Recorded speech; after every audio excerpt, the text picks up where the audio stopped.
أثناء حفل زفاف ولي العهد الأمير الحسين بن عبد الله الثاني، العدسة تلتقط لحظة تعب عاهل الأردن الملك عبد الله الثاني أثناء وقوفه في مراسم الزفاف. وتداول النشطاء على مواقع التواصل الاجتماعي مقطع فيديو من مراسم حفل زفاف ولي العهد الأردني الأمير الحسين بن عبد الله الثاني والسعودية رجوة خالد آل سيف. وكان الملك عبد الله الثاني خلال استقبال الضيوف بقصر الحسينية وقد ثني ركبتيه لوهلة الأمر الذي وصفه النشطاء بأن ذلك ناجم من تعب من الوقوف خلال المراسم. وكان الملك عبد الله الثاني والملكة رانيا ووالدة رجوة قد انضم للعروسين في قصر الحسينية لتحية أكثر من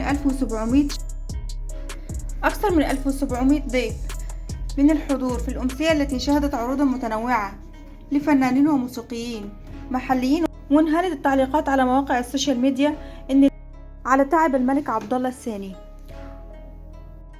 وان اليوم فعلا كان مجهد جدا واي حد ممكن يتعب في اليوم ده.